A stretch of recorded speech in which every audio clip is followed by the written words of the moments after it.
कहानी झारखंड आंदोलन की रीढ़ कहे जाने वाले अग्रणी पंक्ति के योद्धा जस्टिस एलपीएन शाहदेव की संघर्षों से तपकर अपनी और झारखंड की सफल कहानी लिख डाली।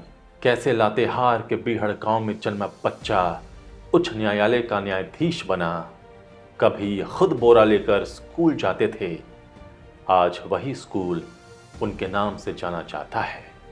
विचार झारखंड की सत्ता यहाँ के आदिवासियों और मूलवासियों के हाथ होनी चाहिए।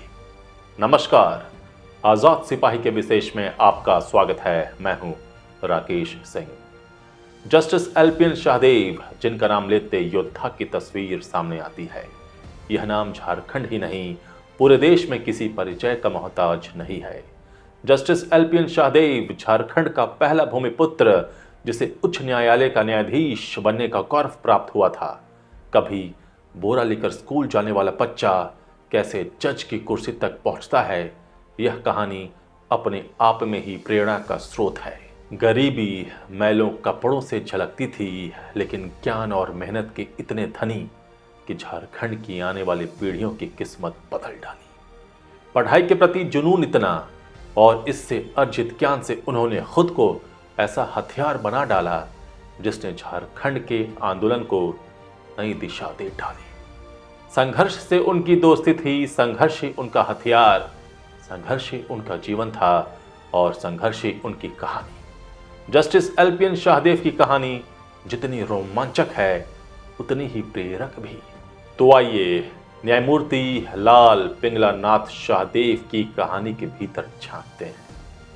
न्यायमूर्ति लाल पिंगला नाथ शाहदेव यानी जस्टिस एलपीएन शाहदेव झारखंड के पहले भूमिपुत्र, जिन्हें उच्च न्यायालय का न्यायाधीश बनने का गौरव प्राप्त हुआ था। एक ऐसा नाम जिन्होंने अलग झारखंड राज्य के आंदोलन को मजबूती प्रदान की, नई धार दी।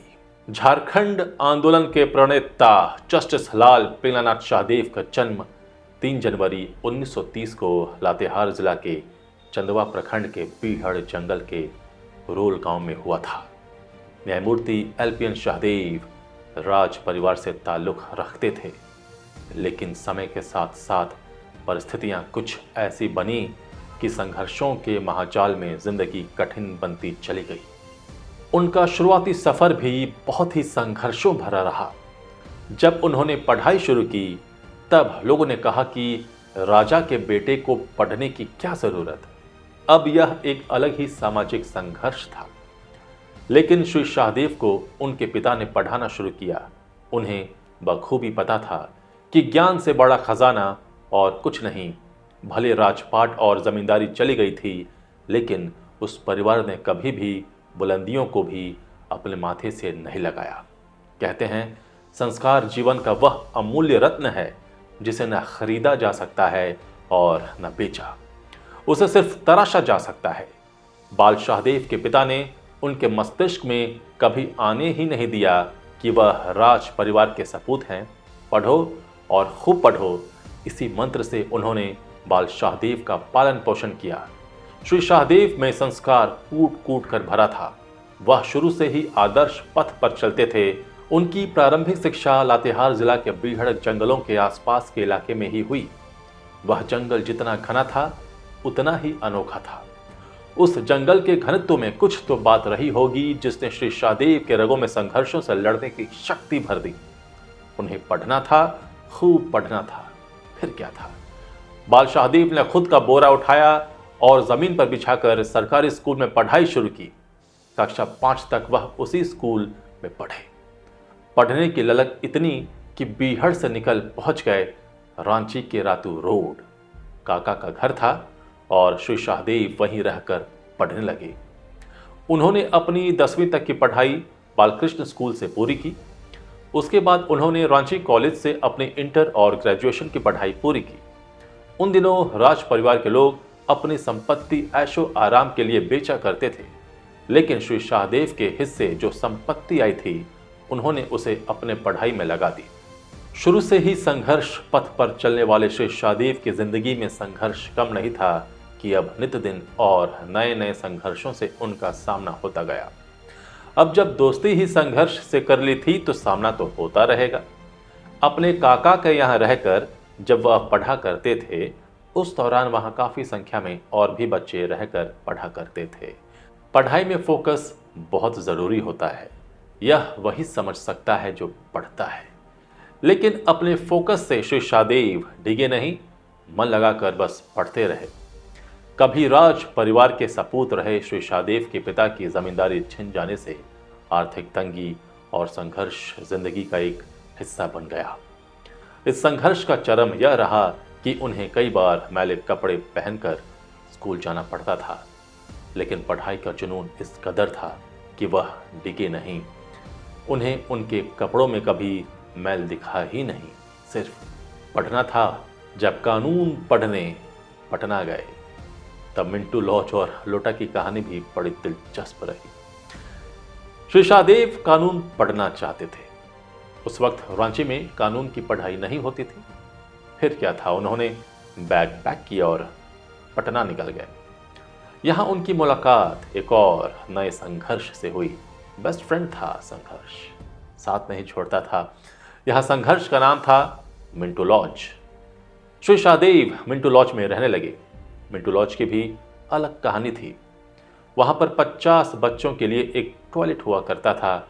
सुबह सुबह लोटा लेकर लाइन में लगना पड़ता था। सभी को अपने अपने लोटे की पहचान भी होती थी। आप समझ सकते हैं कि यह तमाम संघर्षों से भी बड़ा संघर्ष था कि आप सुबह सुबह 1-2 घंटे लोटा लेकर लाइन में खड़े रहिए। एक राज परिवार का खून हाथ में लोटा लिए टॉयलेट के पास खड़ा हो और अपना नंबर आने का इंतजार कर रहा हो। खैर, अगर इंसान जुनूनी हो तो ये सारी तकलीफें मामूली बन जाती हैं। मिंटू लॉज में रहकर और अनेकों कठिनाइयां सहकर उन्होंने पटना लॉ कॉलेज से लॉ की पढ़ाई पूरी की। न्यायिक सेवा में एंट्री और जीवन संगनी का आगमन। श्री शाहदेव का जन्म एक अहम कार्य के लिए हुआ था और उस कार्य को करने वह निकल पड़े थे। साल था 1958 जब एलपीएन शाहदेव ने न्यायिक सेवा में एंट्री मारी। उनकी नियुक्ति मुंसिफ मजिस्ट्रेट के रूप में हुई। उन्हें पूरे बिहार में 7वां स्थान प्राप्त हुआ था। जब मेडिकल हुआ तब इन्हें ब्लड प्रेशर की शिकायत हो गई। ब्लड प्रेशर के कारण मेडिकल बोर्ड ने इन्हें रिजेक्ट कर दिया। फिर श्री शाहदेव ने हाई कोर्ट में अपील की। इस बीच उन्होंने डॉक्टर से संपर्क भी किया। इनका बीपी भी कंट्रोल हो गया था। हाईकोर्ट ने कहा कि अगर दवा से बीपी कंट्रोल हो रहा है तो इन्हें थोड़े मिलिट्री सर्विस में जाना है। फिर से बीपी जांचा गया, बीपी नॉर्मल था। करीब 9 महीने के संघर्ष के बाद श्री शाहदेव को नौकरी में रखा गया। साल 1960 में श्री शाहदेव की शादी प्रभा शाहदेव से हो गई। प्रभा शाहदेव तत्कालीन डीएसपी शिव प्रसाद सिंह की पुत्री थीं। जैसे ही श्री शाहदेव के जीवन में प्रभा शाहदेव का आगमन हुआ, मानो श्री शाहदेव का भाग्योदय हो गया। प्रभा शाहदेव एमए पास थीं। वह आसानी से लेक्चरर बन सकती थीं, लेकिन उन्होंने परिवार को संभालना ज़्यादा उचित समझा। वह जीवन भर जस्टिस एलपीएन शाहदेव की सबसे मजबूत स्तंभ बनकर रहीं। दोनों के 5 बच्चे हुए, 4 लड़की और 1 लड़का। सबसे बड़ी पुत्री संगीता देव, उसके बाद प्रीति देव, बबीता देव, शिल्पी सिंह देव और सबसे छोटे पुत्र प्रतुल शाहदेव। प्रतुल शाहदेव आज जानी मानी राजनीतिक शख्सियत हैं। वह दुनिया की सबसे बड़ी पार्टी भारतीय जनता पार्टी के नेता और प्रदेश प्रवक्ता हैं। जब कुख्यात धनबाद और गया में दिखाया अपना जलवा और दम। अपने कार्यकाल के दौरान श्री शाहदेव की पोस्टिंग कई जगहों पर हुई, लेकिन साल 1980 में न्यायमूर्ति शाहदेव धनबाद में डिस्ट्रिक्ट जज बने। वह गया में भी डिस्ट्रिक्ट जज रह चुके थे। ये दोनों जगह उन दिनों बहुत ही कुख्यात थीं। धनबाद तो कोयला तस्करी के लिए पहले से ही कुख्यात था और गया था नक्सलवाद के लिए। न्यायमूर्ति शाहदेव की छवि बहुत ही कड़क जज की रही थी। वह निडर थे। उन्होंने बखूबी अपने कर्तव्य का निर्वहन किया। उन दिनों यह कोई आम बात नहीं थी कि कोई मुंसिफ मजिस्ट्रेट से अपना सफ़र शुरू किया हो और सब जज, एडिशनल जज, डिस्ट्रिक्ट जज का रास्ता अख्तियार करते हुए हाईकोर्ट का जज बना हो। यह सिर्फ और सिर्फ न्यायमूर्ति शाहदेव का जुनून और काम के प्रति निष्ठा ही थी, जो कभी खुद का बोरा लिए स्कूल जाने वाला बच्चा आज हाई कोर्ट का जज था। उसके बाद उनका तबादला पटना हाई कोर्ट के रांची बेंच में हुआ। यहीं से वह 1992 में रिटायर भी हुए, लेकिन यह रिटायरमेंट तो न्यायिक सेवा से हुआ था। असल में तो यहाँ से अब उनकी नई शुरुआत होने वाली थी। नई शुरुआत मतलब अब जिंदगी के सबसे बड़े संघर्ष से उनकी मुलाकात होने वाली थी। अब जब उन्होंने यारी ही संघर्ष से कर ली थी तो आराम तो उनके लिए हराम ही था। निकल पड़े अपने नए सफर की ओर, नए पड़ाव की ओर, नए संघर्ष की ओर। संघर्ष अलग राज्य का, संघर्ष झारखंड का।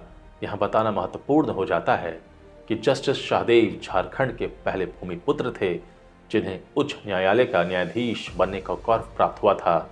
जब न्यायमूर्ति शाहदेव सेवानिवृत्त हुए तो वह बैठे नहीं, उन्होंने कलम उठा ली। अपने लेखों के जरिए, विचारों के जरिए कई सार्वजनिक मंचों और अखबारों से अलग झारखंड राज्य के लिए उन्होंने तपस्या शुरू की। उनके प्रयासों से सदानों का एक बड़ा वर्ग तथा राज्य के बुद्धिजीवी भी अलग राज्य के आंदोलन में बढ़ चढ़कर हिस्सा लेने लगे। न्यायमूर्ति शाहदेव ने 1998 से 99 के दौर में अलग राज्य के आंदोलन का नेतृत्व किया था। रिटायरमेंट के बाद वह खुलकर अलग राज्य के आंदोलन से जुड़ गए।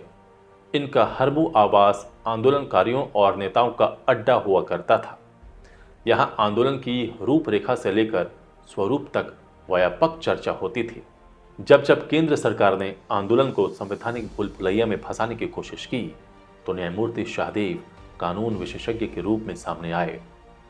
उसी वक्त सर्वदलीय अलग राज्य निर्माण समिति अस्तित्व में आई थी।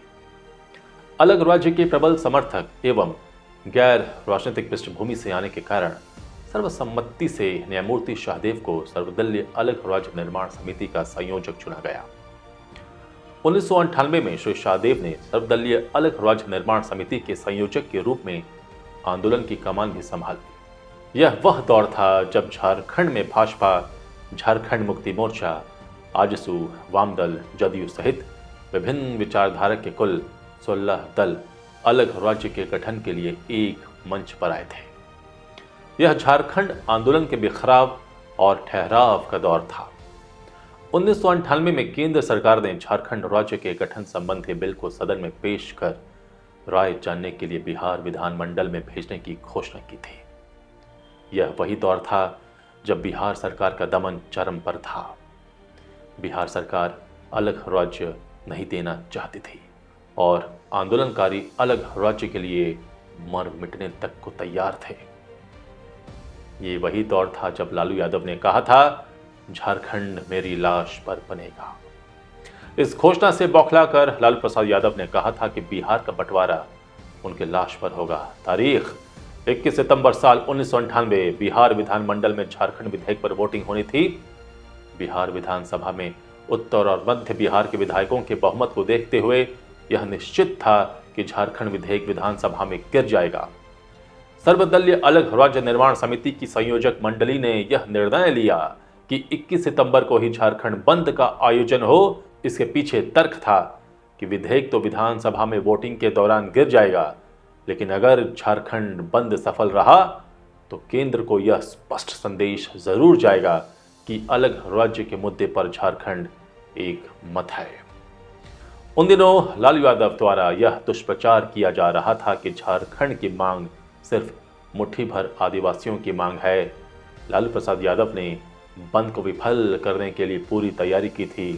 पूरी रांची पुलिस छावनी में तब्दील हो चुकी थी, लेकिन झारखंड की जनता में भी लालू यादव के खिलाफ जबरदस्त उबाल था। ऐसा प्रतीत होता था कि दक्षिण बिहार उसी समय शेष बिहार से मानसिक रूप से अलग हो गया हो। राजनीतिक दलों के अतिरिक्त झारखंड क्षेत्र के लगभग सभी व्यावसायिक और सामाजिक संगठनों ने बंद का समर्थन किया था। कुछ ऐसा नजारा था कि जनता आगे और नेता पीछे हो गए।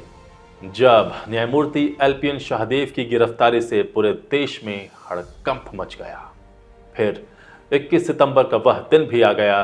झारखंड में अभूतपूर्व बंद का आयोजन किया गया।